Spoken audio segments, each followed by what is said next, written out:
Hello, and welcome to the How to Choose Happiness and Freedom Show. I'm your host, Lauren Foster, happiness teacher and founder of Be Happy First. As a certified life mastery consultant, masters of wisdom and meditation teacher, and primal health coach, I'm on a mission to help 1 million women learn to be happy and free on purpose, healthy, wealthy, and joyfully living life on your own terms. Happiness is a choice, and you can always choose to be happy first. Thanks so much for being here. Now on to today's episode. All right. Happy Tuesday, everybody. I'm so happy to have today Dr. Tonya Featherston. She is a holistic psychologist. We're going to learn what that is, and meditation teacher. And so here's how the universe works. I decided that I wanted amazing guests that have a similar message to mine, and I wanted to help to amplify their voice and increase my impact in that way by amplifying their message. Like that day or the very next day that I made that decision, I met Tonya, and she said statements that sounded like I said them. Like, oh my gosh, will you be on my show? And she said, sure, I will. So here we are. Asking it is given, right? Absolutely. All right. So welcome, Dr. Tonya. So tell us what a holistic psychologist is. Well, it's sort of my word for an alternative psychologist, if you will. So I am originally a teacher. I'm a teacher at heart. I will always be a teacher. But I'm a teacher turned psychologist. So in my years of probably 15 or so years, almost 20 years of teaching, I realized that in teaching, and I've taught everything from elementary all the way up to college. And so in all of that, I always found the missing piece with really being able to convey whatever it was, whatever the subject was, to people. It was the psychological side that was always seemed to be missing. So in schools, when you talk about working with younger children and around discipline and things like that, I was like, oh, we're missing a piece here. There's something that's missing here. There are skills that they don't have. There's just the psychological side of it that you don't focus on that much. And so that kind of led me down a path to looking at psychology more. But I was never really all that thrilled with the traditional talk therapy. And so I started looking at it differently after I got my degree. I said, okay, how do I want to do this? How do I want to sort of uniquely do this my way? And I've very much been into sort of holistic health and wellness. And I was like, oh, these two marry very well together. So when you can put the positive psychology side with holistic health and wellness, you really have a very powerful combination. And so that's why I call myself a holistic psychologist, because I really look at the sort of mind and the psychology in an alternative way. So not your tradition. Awesome. And so Dr. Tonya is also trained and certified by the same organization. David G is our guru, where we were certified as meditation teachers. Yeah, and then one of those gatherings is where we met. And so here we have the body, and we have the mind, and we have the spirit. So you're including all of that in all the things that you teach. Absolutely. And I think that's that's the key. That's the important piece, is that you're not leaving out any part of who we are. All three of those pieces are very important. So absolutely. So tell me a little bit about Tonya personally, and your life story, and how where I'm one of several authors doing an anthology called The Art and Science of Transformation for Women. And yeah, and transformation stories are always wonderful, and we want our listeners to get to know you. So right. So for me, I'm a Southern girl, so I'm originally from the South. Grew up, was raised by my grandmother mostly. And so my grandmother, my sort of journey into education really came from my grandmother, because my grandmother couldn't read or write. She was raising both me and my sister, my oldest sister. And so she always really, like, I was always just sort of intrigued by the fact that she couldn't read or write. And so I was like, always very interested in trying to teach her. So I became a teacher really early, probably around, I think maybe like fourth grade. I was like, oh, grandma, you need to learn, your ABCs, and I can teach you, and those kinds of things. So it kind of started with that. But she always, although she didn't have a formal education, she always encouraged us and really, pushed us to get an education and to follow our dreams and to be whatever it was that we wanted to be. And so I became a teacher. And throughout and I love teaching. I love, every aspect of it. But one of the things that I found probably, I would say maybe 6 years into my teaching career was that I was very stressed. So as teachers, we all know, and especially given what's taking place this year, with education and having to flip it very quickly and all of a sudden go from, what teachers love, which is that face-to-face interaction with children. Now it's all online and trying to, navigate what that looks like and all of the technology that goes with it. Teaching can be just a very stressful job. And so I loved it, but I was very unhealthy while I was doing it. And I knew it was the thing I was put here to do. I knew that, I should stay in it, but I was like, I don't know, how long I can do this because I'm just so overwhelmed and stressed out with it. And so as I continued to go through, and I learned some tools here and there, not a lot, and really it started to manifest physically for me. So I started to have migraine headaches, and they just became a part of my existence, a part of my being. It was like an everyday thing that I had. And so, in my thinking, I was like, oh, well, maybe it's just the school environment. And if I, transfer into like an administrative role, I can help to sort of shape the culture of the school and things will be different. And so I did that. I became a school administrator. And that just amped up the level of stress. So then it was like, oh, well, this didn't, cause me to be less stressed. This just sort of piled on an additional layer. And then the migraines really became, really serious. And so at one point, like I said, for an entire year, every single day, I woke up with a migraine. I went to bed with a migraine. Like it was just really a part of who I am. And so my staff, they were the ones who came to me and said, are you okay? And I was like, yes, I'm okay. And normally I would have a look like this on my face. And even I would be smiling and still kind of grimacing at the same time. And they would say, you don't look okay. Like, we really don't think that you're okay. And I think it was because I had just learned to deal with the pain that I was having and just adjust and keep moving. And so finally I did. I said, okay, because I never took off work.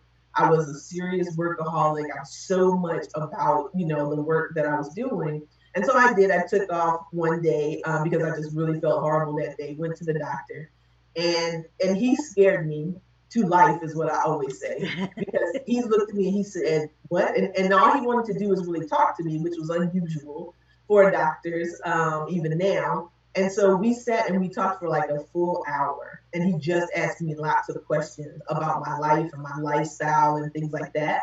And then at the end, he takes out his pad, he starts writing, and he says, and at that time, I think I was in my early 30s, maybe like 31, 30, 31. And he looked at me and he said, you won't live to see 40 if you keep the lifestyle that you have. And he was like, I'm really concerned. And at that time, he thought I had an aneurysm. And so I was like, oh my God. And so that's, the piece that really scared me, because I was like, oh my God, what do we do? And he was like, oh, you have to go right now, and get an MRI and a CAT scan and do all these things. And then I had to wait a couple of days in order for him to call me back to let me know. And it was those 2 days that really started to transform my life, because I was like, oh my gosh, I have so much that I want to do. And again, still, I was in that mindset of being a workaholic, because I was like, I have work to do. I can't die right now. I got things to do. But that started the transformation for me when I realized I can't really do, like, I love these children. I love this work, but I can't do much to help them if I'm unhealthy myself. And so I really started to look at my lifestyle, and even they really kind of helped in some ways, because, kids, it was high school, they would bring me gifts and things for different occasions. And I realized that, I was trying to change my eating habits, and it went to, I started there. And they would bring me like 6 packs of Pepsi. And one day I was like, why are you guys always bringing me 6 packs of Pepsi? And so they were like, because that's your favorite thing. That's what you like. You always have a can of Pepsi or a bottle of Pepsi on your desk. And I was like, oh, you know what? I do. Like, I drink enormous amounts of Pepsi. I mean, that was like, I drank more Pepsi than I did water. Like I rarely ever drank water. And so it started, with little things like that. For me, really, it was mindfulness before I kind of knew what it was. It was me being really mindful about the life I was living and the things I was putting into my body and the amount of time I was taking the care for myself, which was next to none. So it put me on a personal path to wellness. And then I just, on my path of sort of taking care of, again, my physical health first, and then really getting into the mental and emotional side of things and the spiritual side of things. It made me want to, because I had started to look at other people around me, and I was like, wow. And especially in my life, I've had lots of strong Black women in my life who, we have been taught that we just persevere and get over things. Like that's just how life is. That's just life is hard. And that's just how it's going to be. And you just have to always persevere and get over it. And it just keep moving. And you can never really show any signs of weakness and those kinds of things. And so it was that I was like, oh, wait, I have to really start to get rid of some of my beliefs. Like if I'm ever really going to be well, in a holistic kind of a way, wow, I've got to let go of some of the beliefs too. And that's the piece that took me to psychology, where I was like, okay, I worked on myself physically, but now I've got to work on my mind. I've got to work on my beliefs, I've got to work on the spiritual side. And so that is really kind of what's taken me to now. It's been lots of twists and turns and steps, to where, I said, I still want to teach. I'll always be a teacher, but now I want to teach in a different way. And so I started to teach kind of wellness things to the other educators that were around me.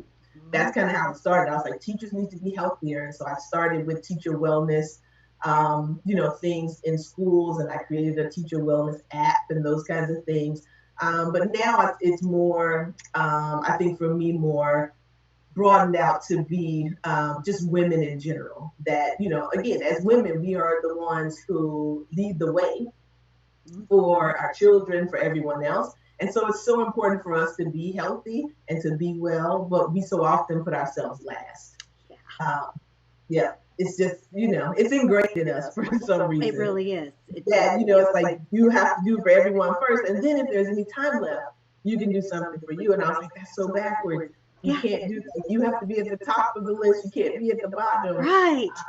And so that's, learning to put myself at the top of the list was one of the hardest things that I've ever had to do. And so I understand the struggle that other women have of it's just a foreign concept. And you're driven to teach them that this is, because you can't serve from an empty vessel. I mean, nope. That's one of my favorite sayings. I say it all the time. We can't, although we try continuously, but you really can't.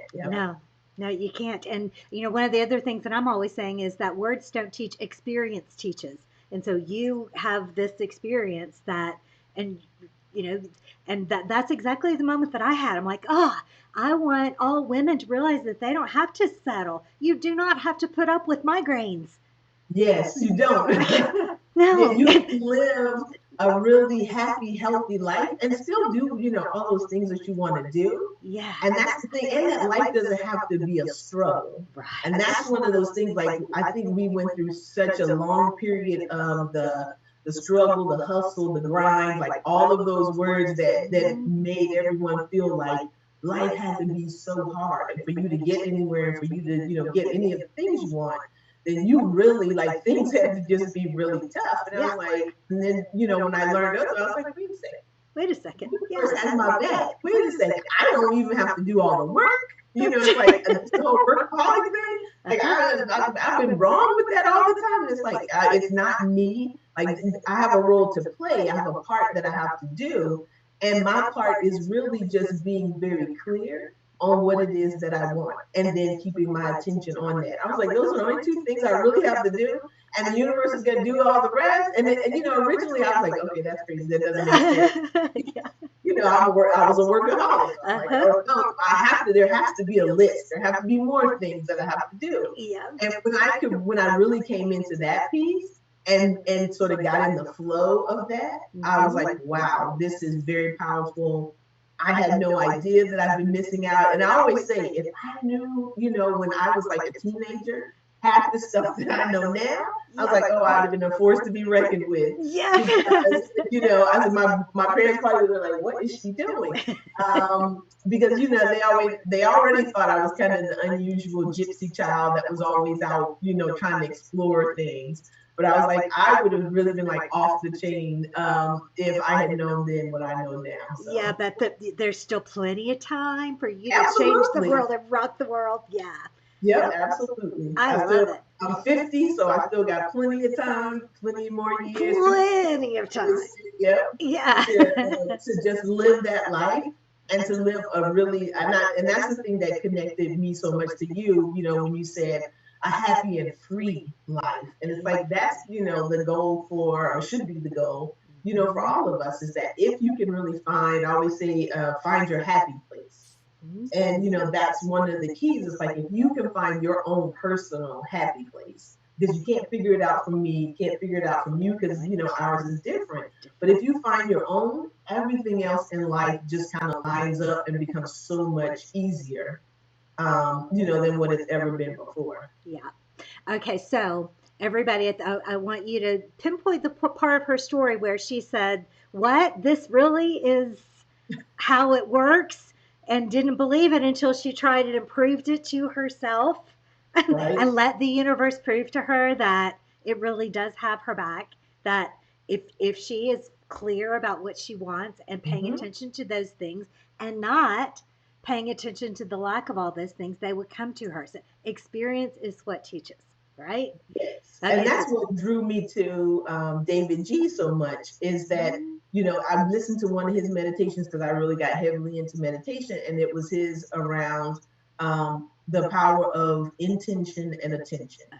And I was like, wow, it really is, those two things. Like, if you're very clear about what your intention is, what you really want, and then the next step is, all you have to do is just focus your attention. Like, don't be distracted by the 90,000 other things, that are going on around you. But if you really just keep, the majority of your focus on that thing, whatever it is, if it's your health and, where you want that to be, if it's, the abundant side of things and what you want from that, like all of this, your personal happiness, it's like, it really is just a matter of, where is our attention placed, Yep. What are we doing with all of our time and attention? So, and I love what you said about not focusing on the things that you don't want, which I was very much, because I'm such a thinker, I spent a lot of time always worrying about what I thought was going to happen, worrying about, would this happen? What if I do this? Is there something I can do to to change this or to fix this or that kind of thing? And when I learned to drop worry and to say, okay, and that's, the reason why I love the sort of power of living in the now, because I'm like, I have to come out of the future so much and worrying about what's going to happen. And I've never really been one to really hold on to the past so much. I've always been one where I'm like, okay, this was really difficult. This was a challenging experience I had, but now where do I want to go? So I've always been kind of a where do I want to go type of person. But then I would always worry, do I have the capacity to do this? Do I have what I need to do this? Is this, what if something goes wrong, or, those kinds of things. But I like the idea of, the power of living in the now, because it's like, you're not focused on the past and what's happening, because you can't change that.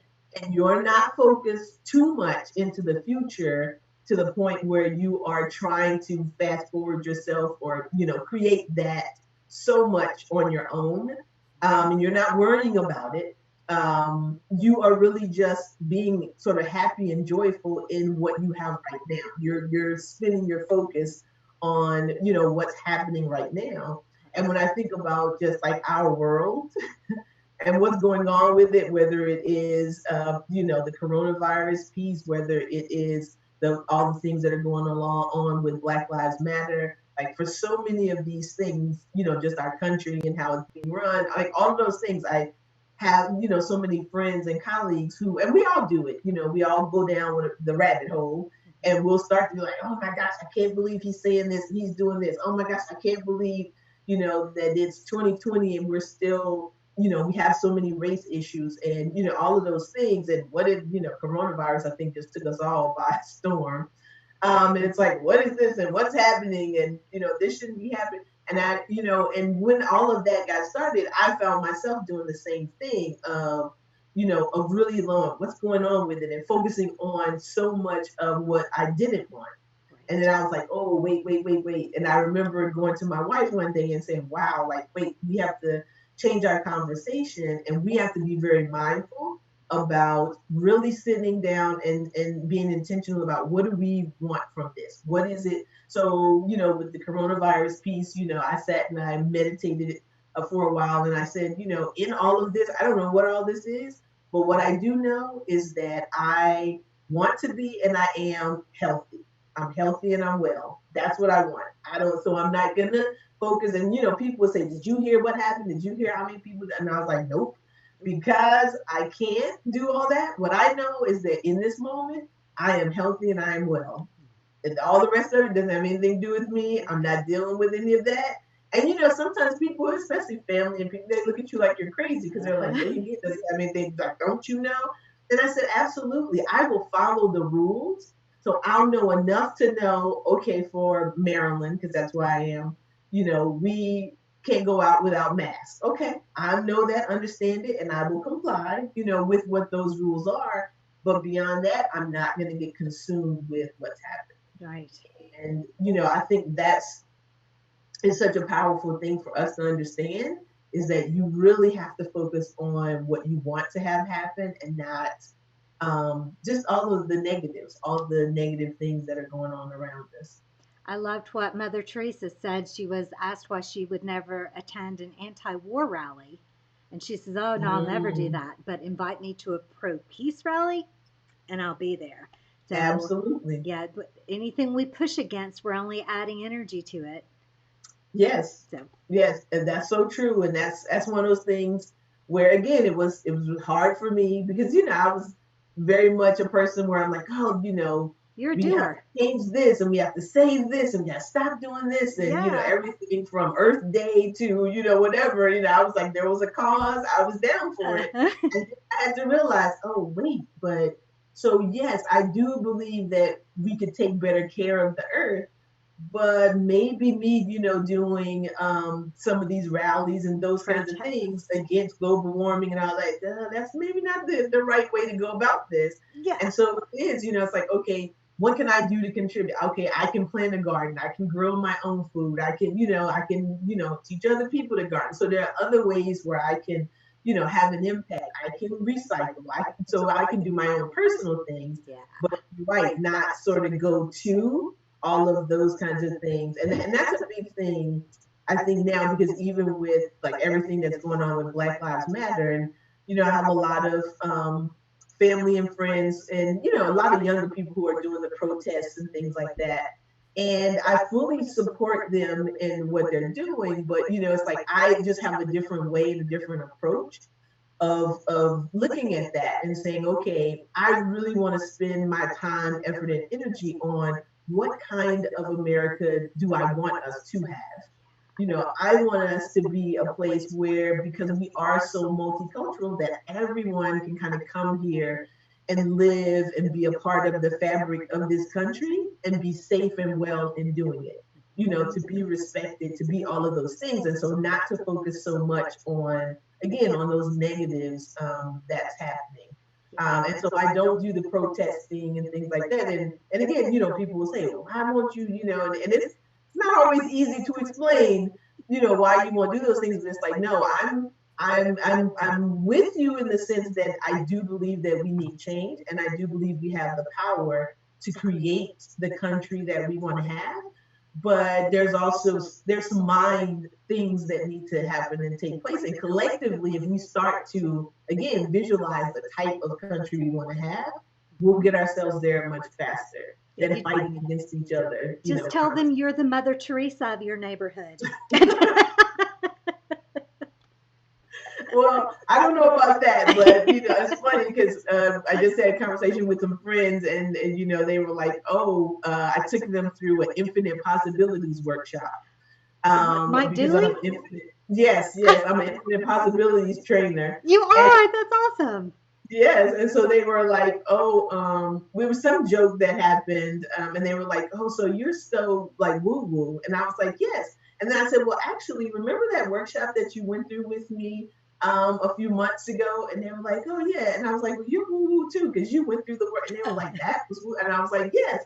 Again, it's sometimes not how you picture it, but it is, and the whole workshop we just talked about the power of leveraging the universe and how you can create the life that you want. The You don't life have that to you. wait for somebody else to do it for you. You don't have to, wait for our country to change or the Nope. world to change Or or the any of those economy. things. Nope.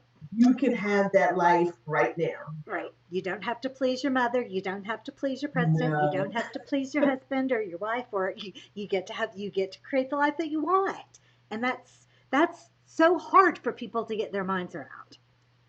it really is. And It, like you said, I mean, those are, fighting words when you say you don't have to please your mother, you don't have to please your spouse, you don't have to, but it's so, I always say, and what I think is behind me in one of my quotes is instead of thinking outside of the box, how about just get rid of the box? get rid of the And I box, right? really think that that's kind of it's what it requires is that you really have to just tear up the entire box, Yep. tear up the entire construct, everything that we've been taught. And I think that's why it's so tough for people is Mhm. because it's like you want me to give up everything that I know to follow or to believe that that life can be just that easy. And so that's why I really got into the teacher side of me, got into the tools piece. And I was like, okay, well, maybe this is like too big of a construct for people, but if you can give them just small tools, just, things that they need. And I came at it originally from the stress perspective because everybody feels like they're stressed out. Mhm. And so I was like, okay, well, if you feel like you're stressed out, there's some tools that you can use that if you really do learn these things, they will help you be able to alleviate a lot of that stress. And so and then I've branched it out to more wellness tools as in general.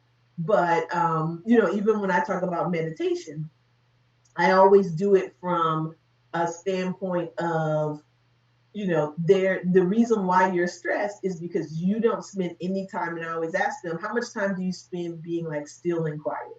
And they're like, still and quiet, I don't What have is time. that? Who Yeah. has time for that? Like I have things to do. I have children, I have a job.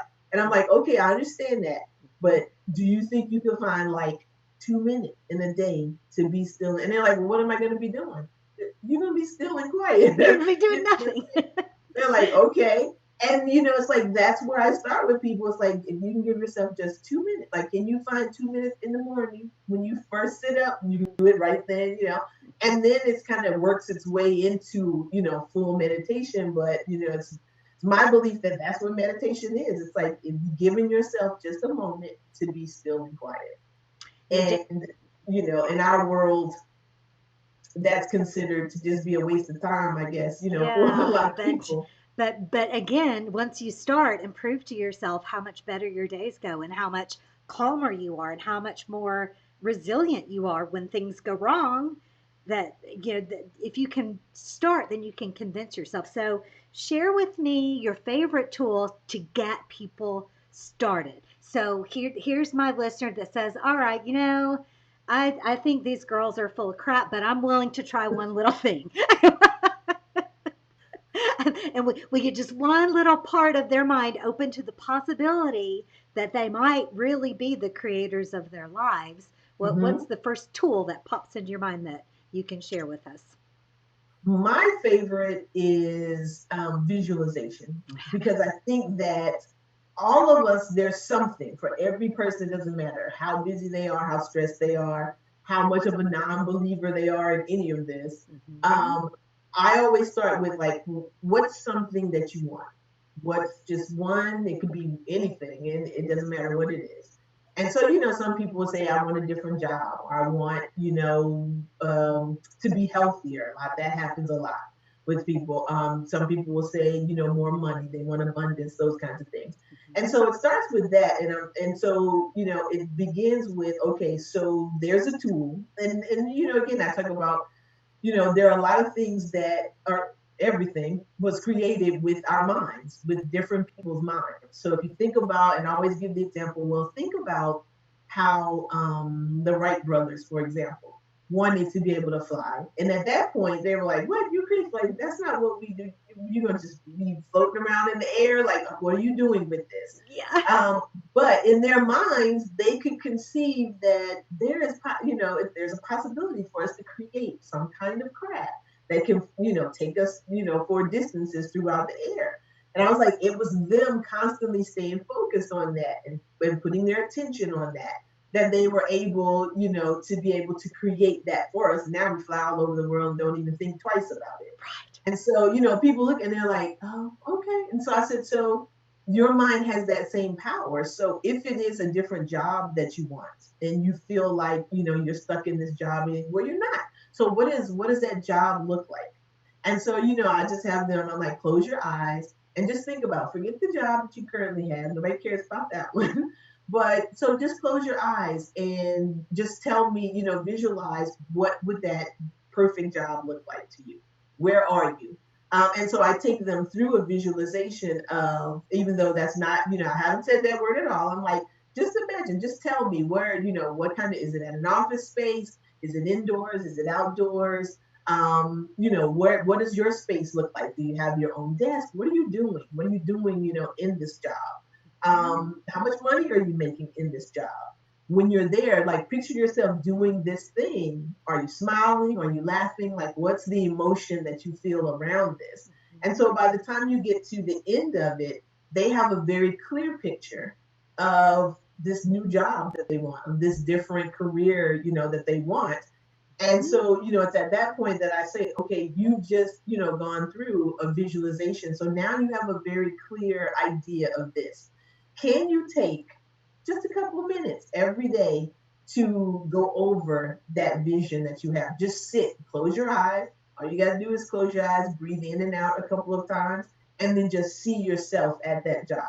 And most people can, because once they get clear in their mind of, well, this really is the type of job. Like, no, I didn't go to Google and start looking up jobs and doing all that, but I just got clear around, this is the kind of place I want to be in. This is what I want to be doing every day, for 8 hours a day. Yeah. And then I just like, can you just practice it? Can you just take, maybe 5 minutes a day and no longer, and just sit when you get up in the morning and see yourself, instead of saying, oh my God, I hate this job. Oh my God, I don't want to get a married, that kind of thing, which is so often what we do. Yeah. I'm like, instead of doing all of that, you're just going to sit on the side, and before you go to your current job, you're going to visualize this, new job that you want to have. And I think that it's those kinds of tools that open people up to where, I'm not saying, so guided imagery is a very powerful thing, and I can do, it's like, no, but can you see, for yourself?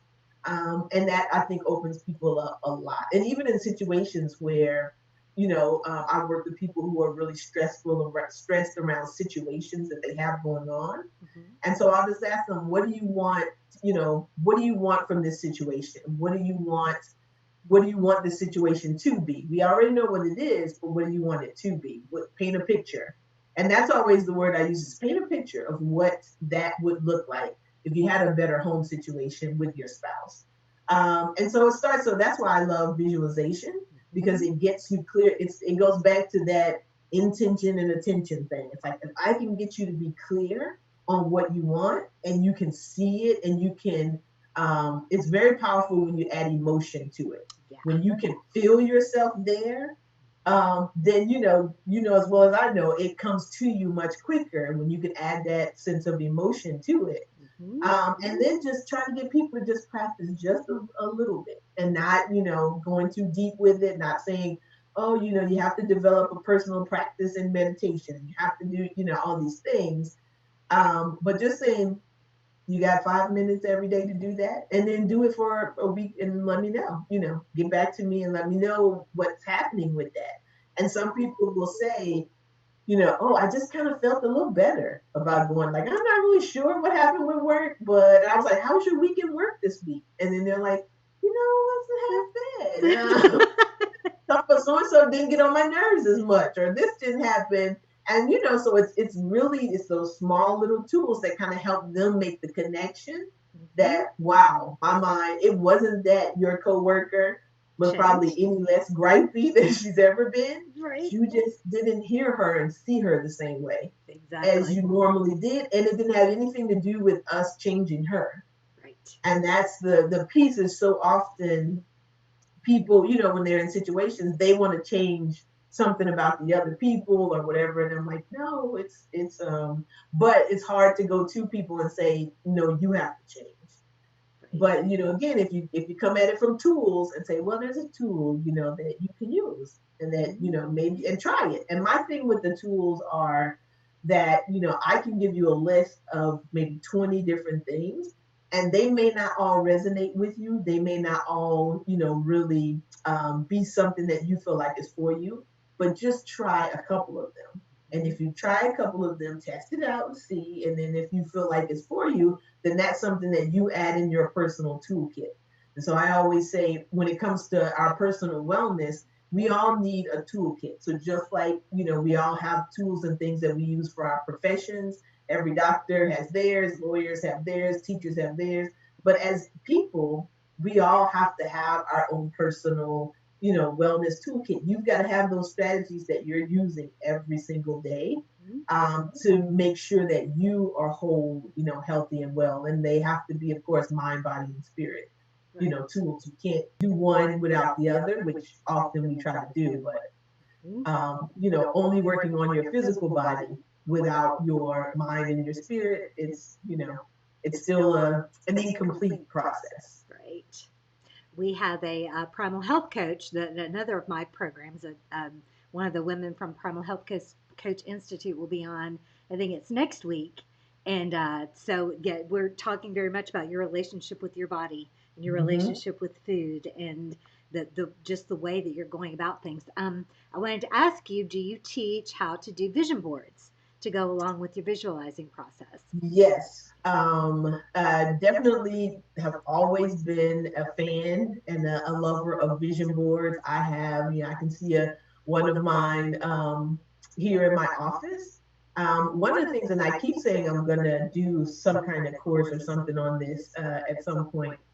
But one of the things, so my wife and I are, one of the intentions that we have is to move from Maryland to Hawaii. So I lived in Hawaii when I was younger in my 20s.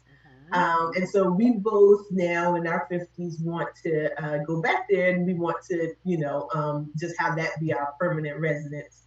And we want to have a retreat center there. And so I probably, at the beginning of this year, maybe like around December, I just was meditating, and then after the meditation, maybe a couple hours later, I got this idea of, well, because she and I do vision boards every year, and we were sort of preparing and gearing up for in December. We do it every December together. So we do individual ones, but we also do a collective one as a couple.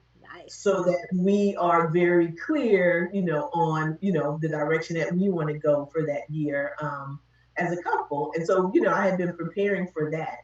And it just came to me, I was like, well, you do vision boards every year and they are very powerful. But what about, with this Hawaii thing, doing a living vision board? And at the time I was like, living vision board, like what would that? And so the thought, as the days went by, more things came to me. And I was like, a living, breathing vision board. So what we did was I talked to my wife and I said, so you think you can do this? And they're all little experiments for me. And so I'm like, so you want to do this experiment with me? And she was like, sure, what is it? And so I was like, I want us to turn our house into a living vision board. And she was like, how are we going to do that? And so I was like, so we know that the big thing that we want to do is we want to, go to Hawaii and have this retreat center. And so I was like, so what do you think about, instead of doing it on just a piece of paper, that the house is the vision board? So we're going to turn the house into what it is that we want. So we talked about it, and I was like, we need a palm tree. We need, it's like, what kind of things? So we brought Hawaii, and you can see one behind me that says Aloha Vibes. There's like a sign back there. And so what we did for probably up until all the virus stuff happened, probably, we would just find things. So find things that for us represented Hawaii.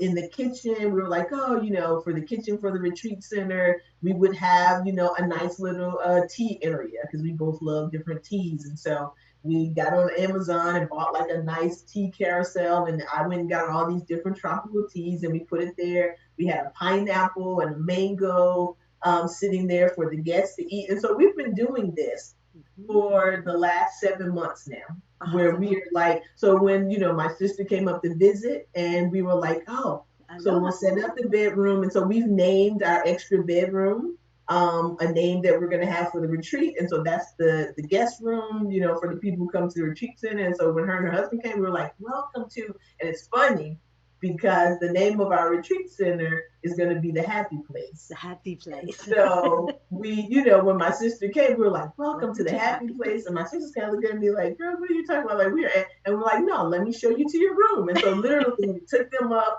and we had, put some nice things on the bed for them and done all this stuff. And they were kind of like, what are you doing? And we were like, our house is a living vision board. And so they were, and there's different aloha things, and we have a sign out front that says, welcome to the happy place. And so it's all right. So it's been interesting. We turned our deck into an outdoor garden oasis because once we got to the lockdown piece, we were kind of like, what are we going to do, with all this time?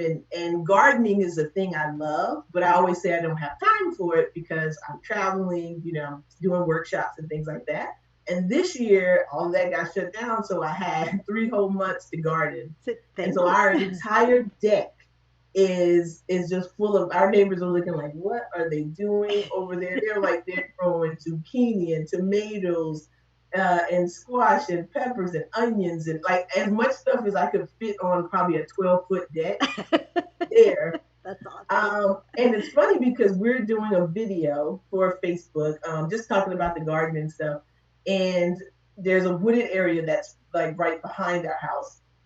And so one of our friends was like, so did you guys move to Hawaii already? And I was like, why do you ask? And she was like, oh my God, it was so, and that day it was raining. And she was like, it was so beautiful. And I was like, oh, they're in Hawaii. And I was like, you know what? It's in the vortex. It's being filled in as you speak, right? As you speak. And I was like, yeah. And so many people of our friends think we're there already whenever we go out there on the deck. So yes, the long answer to your question is I'm a super fan of vision boards. And that whole living piece, it's extremely powerful. I love that idea. Because it keeps it active. Again, it keeps your attention focused on it. Whereas when you do it on paper or you do it on your computer, that type of thing, sometimes we tend to, walk away from it, we forget it, which it still works that way. Because I've done that tons of times where I'll put it up and then at the end of the year I look and I go, wow, I got almost everything, and I was like, I didn't even think about it. Right. So I think there are different ways to do it, but definitely a powerful piece to do. Yeah. I love vision boards too. And you just made an Abraham-Hicks reference. You and I followed the same teachers. Absolutely. Well, you can't be woo-woo and not do Abraham. So absolutely, yes, we are total Abraham and Esther Hicks fans. Absolutely. Yeah, and Mike Dealey, I used to decades, a long time ago, when we still used cassette tapes. I had his first Infinite Possibilities recordings, and I would be out walking my dog and listening to those and going, Absolutely. And all different ways of saying the same thing. Yes. Exactly. And I think that's the piece that I love is that whether it's Abraham and Esther Hicks, whether it's Mike Dooley, whether it's David G, like all saying the same thing, but just, have their own, unique way of bringing that same information. And I think the same thing, for the two of us. Again, that happiness factor, that finding your happy place. That understanding that happiness is a key to all of this. Yeah. And that piece, for me came from Abraham in the sense of, because again, as a person who worked a lot and felt like everything was going to come from hard work, that was a huge hurdle for me to get over. Yeah. In knowing that I have a little sign up here in my office that says I have only one goal in life, to be happy. To be happy. Yeah. And that, you talk about foreign concept, I was like, that's all I have to do. Like, what is that? But like one of my tools that I always tell people is figure out what makes you happy. Because I didn't know.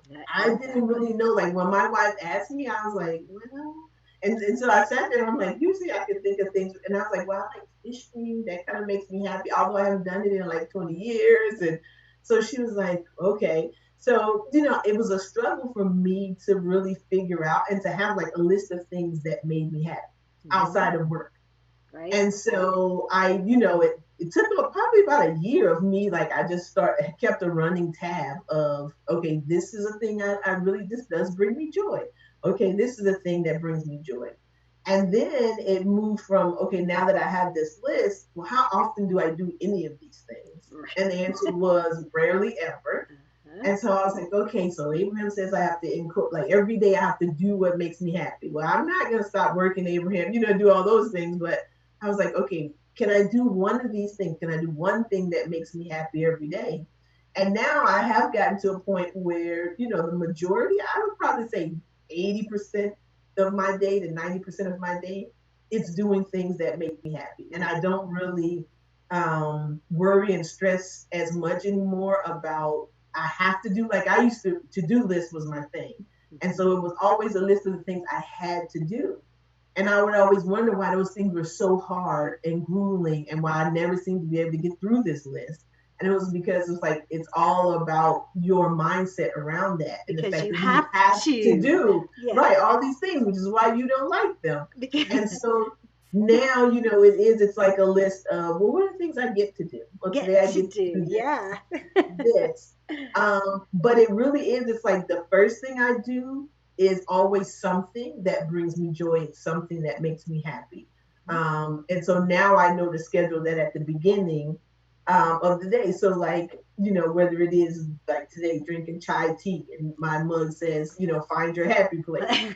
So, that's one of the things that just brings me joy. So it's like, okay, first thing I'm going to do is that. And then, I'm going to meditate, I'm going to visualize. And then, I might listen to some music. And so it's like all of those things that I really originally felt like were not a waste of time, but they were just things, they were luxuries kind of, I guess. It was like, you can do those things after you've done like all of this work. And now I know to reverse them. And it's like, for that tool for people, I always say, write down the list of things that make you happy, the things that bring you joy, and then make sure, be intentional about doing as many of those things every day as you can. Fill your schedule up with those things, and then whatever other things, you want to add in, you can add in, but it really does, it changes like your whole being when you do that. Yeah. And as far as stress, it really does. Like in the beginning, some people will say, well, it was stressful for me to do those things as opposed to the things that I have to do.